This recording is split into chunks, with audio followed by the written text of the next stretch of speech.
Nueva macroeconomía, la predicción. La macroeconomía y su modelación ha sufrido y pasado por diversos avances teóricos, siendo la mayoría de ellos una respuesta a lo que son las fluctuaciones de la economía, las cuales se encontraban ligeramente explicadas y demostradas por el modelo ICLM, también llamado modelo de X-Hansen. Un significativo aporte fueron las teorías relacionadas a los ciclos de negocios, como el ciclo real, la asimetría de información o los mecanismos de información perfecta, los cambios intersectoriales, los desequilibrios, los modelos de equilibrio general y otros de rigidez de precios y contractuales. Mankit 1990. 70 Lucas siguió con las renovaciones teóricas al demostrar que las decisiones macroeconómicas se basan en las decisiones y expectativas de los agentes, expectativas futuras del consumo e inversión. Con esto se criticó severamente los usos de los grandes modelos de predicción macroeconómicos, que usaban activamente variables de aproximación o reemplazo de aquellas que introducían sesgos, para evitar las fallas estadísticas. Esto evadía y no medía los efectos de las decisiones microeconómicas de los agentes. 90 Por idea de los keynesianos ha surgido otra explicación en torno a los salarios rígidos a la baja. En este caso, las empresas pagan por la productividad del empleado. Si pagan menos, la productividad se reduce, de modo que los salarios son llamados de eficiencia y son rígidos a la baja. Con ello se afecta el mercado de trabajo priorizando a cierto sector laboral de alta productividad, el cual puede tener una dinámica de empleo más alta, e inclusive puede estar en equilibrio laboral en comparación a un sector de baja productividad. 80 Las políticas económicas fueron dejadas a la libre discreción de los agentes decisores y esto dio lugar a la existencia de los efectos inflacionarios de las políticas monetarias. En otras palabras, se conllevó a un riesgo de mayor inflación, ya que se dan a relucir muchos incentivos en los decisores para cambiar sus acuerdos o promesas. En los modelos clásicos, los ajustes nominales son neutrales. Las expectativas afectan los modelos continuamente y son racionales, que los cambios nominales solo causan efecto real en información imperfecta o incompleta, mientras que los neo-keynesianos se basan en que existen rigideces que afectan a los mercados. La economía no es libre competidora sino oligopólica y ello restringe la dinámica monetaria. Asimismo que el dinero tiene efecto real por estas rigideces, no obstante a largo plazo existe neutralidad del dinero.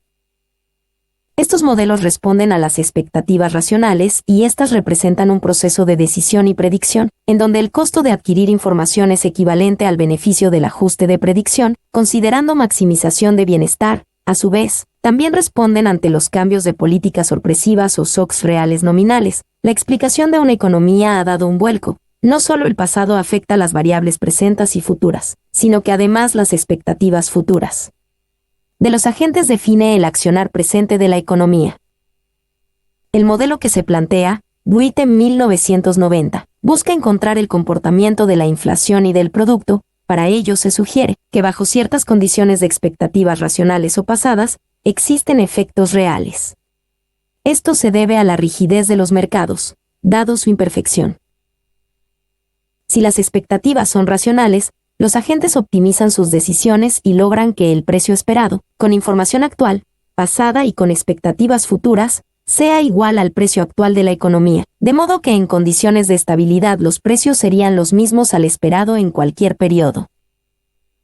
Acuerdo institucional de estabilidad de precios. Esto implica un acuerdo con todas las instituciones que velan por las políticas monetarias y económicas, buscando que la meta sea la estabilidad de los precios a corto, mediano y largo plazo. Ausencia de otras anclas nominales, es decir que la emisión sea ancla de precios o alguna meta monetaria, pero no se requiere de un ancla cambiaria. Ausencia de dominancia fiscal, es decir que la política monetaria sea coordinada y de igual peso que la política fiscal, de modo que las acciones fiscales no incentiven la inflación y eliminen los efectos de la política monetaria. Actualmente lo que se busca es generar modelos que expliquen los efectos monetarios basados en los cambios en la credibilidad y estabilidad de los agentes económicos. Diseñar modelos de estabilidad requiere de un esquema adecuado de incentivos entre quienes hacen política monetaria o económica en general y quienes son los representantes de los ciudadanos, para velar por su interés. Se han encontrado algunas características necesarias para establecer políticas monetarias bajo procesos de inflación objetivo. Considera que el ahorro es una variable dada en la economía, la cual depende de los patrones del consumo. Esto lo establece el modelo Salo. Por ello, el modelo predice que en economías desarrolladas se da un crecimiento de tipo estacionario o cero. Las demás economías crecen a ritmos mayores pero convergen a esta tasa. El modelo plantea que para cambios en el ahorro se generan relaciones de largo plazo en el crecimiento económico, igual si se dan cambios en la tecnología, o en los niveles de población. La reciente teoría del crecimiento económico se traslada al análisis del comportamiento de la gente en sus niveles de ahorro y consumo. En los modelos anteriores se supone que el ahorro es exógeno o endógeno al comportamiento de variables macroeconómicas. En estos modelos recientes de crecimiento basados en la conducta de los agentes, el ahorro responde a la actitud racional de maximización del consumo. El consumidor se enfrenta a una decisión racional: consumir y tener dinero para otros efectos. Esta decisión se realiza en diversos periodos, de modo que este es un modelo intertemporal de demanda de bienes y de dinero. El consumidor maximiza considerando que /diagonal es equivalente a la tasa de crecimiento de la inflación V igual a más, donde B, tasa de descuento del consumo futuro C, consumo en diversos periodos per cápita M, demanda de dinero en diversos periodos per cápita. Estos modelos se caracterizan por su rigidez, es decir, sus predicciones consideraban constantes las expectativas de los agentes. Simplemente la modelación no incluía la dinámica del comportamiento del consumidor o de las empresas. Estos macromodelos además tenían implícitos una serie de fallas estadísticas, que al corregirse generaban vacíos de información. Más sin embargo, los modelos de entonces no pudieron avisorar las crisis económicas. Asimismo, no reflejaban la dinámica de los ciclos económicos. Se requería una nueva forma de aproximarnos a la realidad.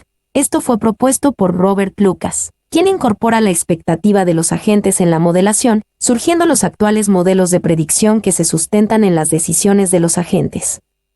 Los modelos de predicción actuales incorporan lo que se denomina la estabilidad de las series, es decir, una variable cualquiera puede tener un comportamiento que involucra una parte errática y una parte estable. Los indicadores de predicción económicos se encuentran clasificados en tres tipos: indicadores de predicción económicos adelantados promedio de horas semanales de trabajo, coincidentes índice de las expectativas del consumidor, empleados en planilla en sectores no agrícolas retrasados índice de la producción industrial. La tasa activa preferencial promedio de los bancos cociente entre saldos de inventarios terminados y las ventas. Efectos locales de las crisis internacionales. Monetaria. Las interés crisis extranjeras sobre evaluación cambiaria real, mayor velocidad de colocaciones de créditos públicos y privados, ratio liquidez sobre divisas o RIN, crecimiento de la inflación local, alza de los tipos de mundiales por una internacional, caída de la inversión directa bancaria, velocidad creciente del ingreso de capitales de corto plazo, estancamiento del PBI, baja actividad y caída del mercado de valores, poca actividad reguladora bancaria, caída del precio de otros activos financieros. El efecto desplazamiento. Este ocurre cuando nuestra economía comienza a tener golpes exógenos. El efecto auge. Cuando la economía tiene un crecimiento rápido, se eleva el PBI y la inversión. El efecto especulativo. Cuando la expansión económica lleva a un crecimiento de los créditos y de las inversiones financieras, de modo que los activos físicos o financieros se elevan de precio. Etapas de la crisis que afectan nuestros mercados. Crisis mexicana fue causada en gran medida por el Tratado de Libre Comercio de América del Norte, que entró en vigor el 1 de enero de 1994. México, que había iniciado en los 90 una profunda ola de reformas estructurales en su economía, hizo frente a una de las peores crisis de su historia. Cambio estructural de su aparato productivo. El Estado decidió iniciar un proceso de privatizaciones. Una apertura de los mercados financieros. Permitió la concentración de las actividades financieras bajo la figura de la banca universal. Se liberalizó las tasas de interés. A la par se iniciaba un proceso de apertura y libre mercado en toda la economía mexicana. Asiática. Las economías del sudeste asiático se basaban en velocidad de crecimiento económico, un poderoso desarrollo tecnológico. A pesar de la solidez de las economías asiáticas, cuyos indicadores mostraban un notable incremento de las reservas internacionales a pesar de un déficit externo, fueron presas de una crisis que repercutió al mundo y afectó las economías latinoamericanas y la caída del comercio mundial.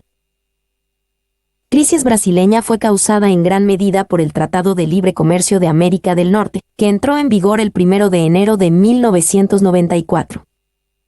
México, que había iniciado en los 90 una profunda ola de reformas estructurales en su economía, hizo frente a una de las peores crisis de su historia. Cambio estructural de su aparato productivo. El Estado decidió iniciar un proceso de privatizaciones. Una apertura de los mercados financieros. Permitió la concentración de las actividades financieras bajo la figura de la banca universal. Se liberalizó las tasas de interés. A la par se iniciaba un proceso de apertura y libre mercado en toda la economía mexicana. Crisis ecuatoriana. La crisis ecuatoriana fue el resultado de muchos factores externos. Adicionales a los internos, estos factores fueron las progresivas crisis en la región. Primero afectados por la crisis del Asia, luego la crisis de Brasil, las economías latinas comenzaron a perder capitales, las que también salieron del sistema financiero ecuatoriano, afectando con ello el sistema cambiario en banda. Efectos de las reformas económicas.